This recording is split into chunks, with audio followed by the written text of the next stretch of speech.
Matt Lenihan Boxing Social in association with Empire Fight Store and our Kings. Jamie Conlan, huge fight secured for Harlem-Eubank here.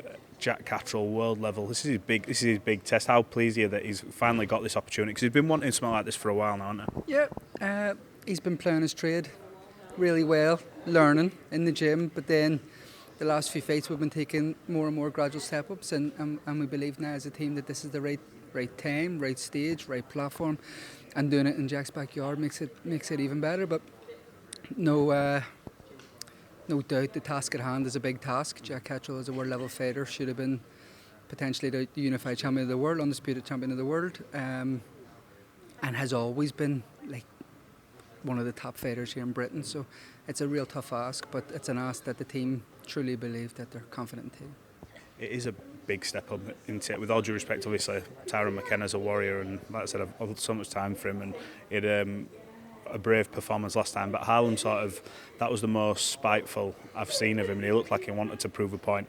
Did the back of that performance sort of convince you, look, we can't hover around this level now, we need to jump up, he needs to now sort of test the waters, because he's been around a while now plying his trade, but now, what convinced you that now is the right time? Exactly that. He's been performing in the gym just like that, and then seeing it for the first real time. I think Timo Schwarzkopf as well showed a bit of speed, but gradually got better from that. This was the time. We looked around at Britain, seeing what kind of fights were out there. Domestic fights are all hot right now, especially involving the Eubank. And Jack Catterall seemed like he was the one who needed a dance partner, and we put it to Matchroom, and everyone was okay with it. When you look at Jack's career, we mentioned obviously the levels he's been fighting at. What do you see in this for Harlem? Do you look at this and go, you can produce something like you did in the last one? Is it going to be a technical fight? Obviously, they're both known for sort of, I would say, more box and move kind of thing. But what type of fight are you expecting on the night?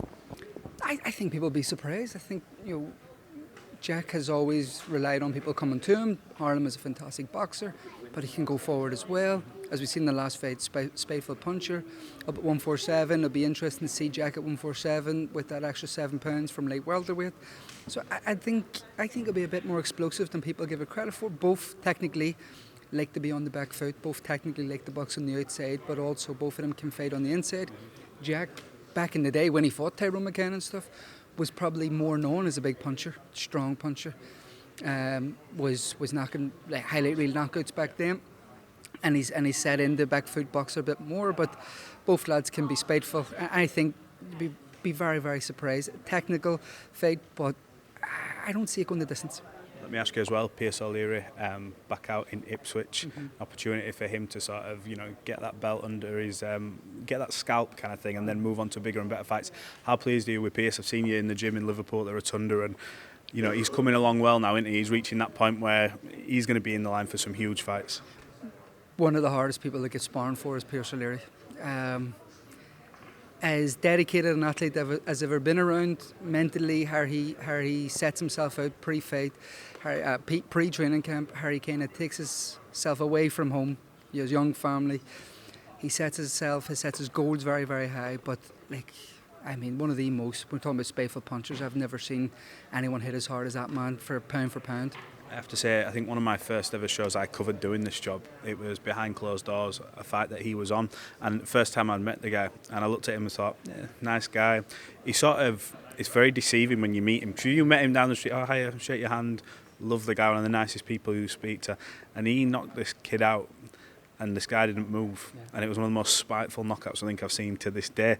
Is that sort of why you're struggling getting the sparring in? Because maybe he doesn't know his own power kind of thing, and how to taper off and suit the guy who's coming in to give him work. Yeah, and that's not a standalone knockout. There has been multiple knockouts, which are highly rated knockouts, one punch knockouts, check hooks mainly, but very, very good. But I think again reputation goes around. So I think after this one, when we are planning for another one breaking quick, but European title is a massive scalp, especially in Ireland. It's a real prestigious belt, but it's prestigious in terms of the legacy that it's left. Your legacy, your Brian McGee's, your Bernard Dunn's, all have went on to win world titles, and they've went through this route. Liam Dillon is no easy ask. It's going to be a tough night. There is going to be problems that pose to Pierce, but we truly believe this guy is a world champion in waiting. I'd heard rumblings months before he was even put into this fight, and I spoke to Pierce at the return. He's like, look, I want to go back to Ireland, I want to fight in Ireland. I heard talks of Dublin, I heard talks of loads of places. What can you tell us? If I don't want to look too far ahead, because Dylan's there to do a job and he'll be looking to cause a huge upset on the night, which it will be, but if he does get through, are we looking at seeing Pierce in a homecoming?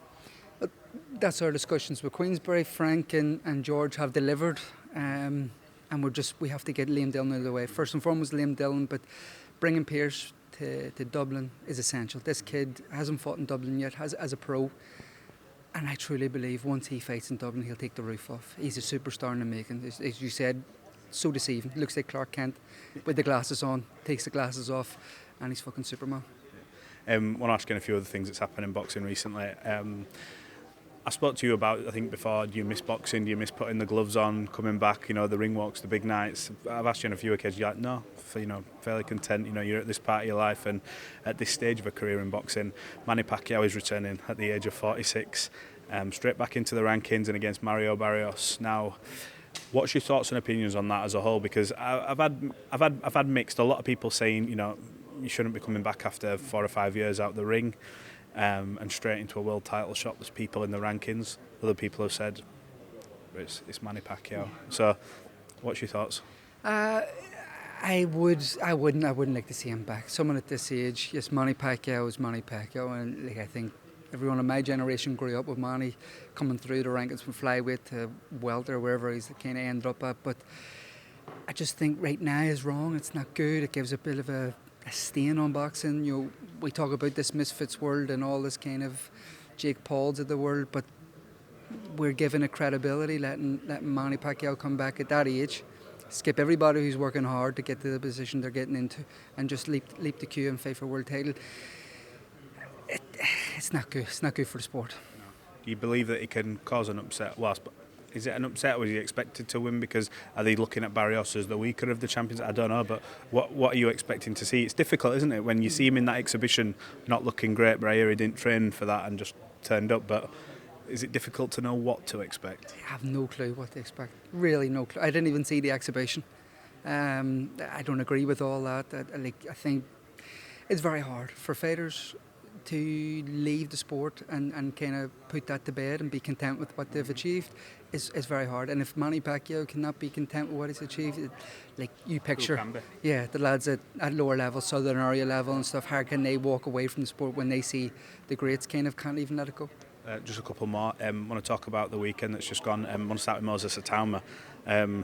Just timing, speed, power.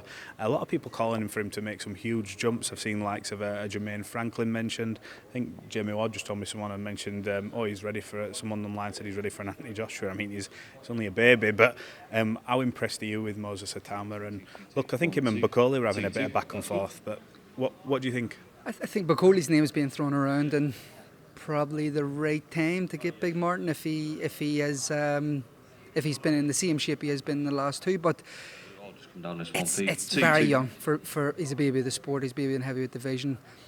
I think take the time, building gradually. Don't take the big risk, because Martin is a big risk. As we see when Jared Anderson. I think he could be the guy who carries the division in years to come.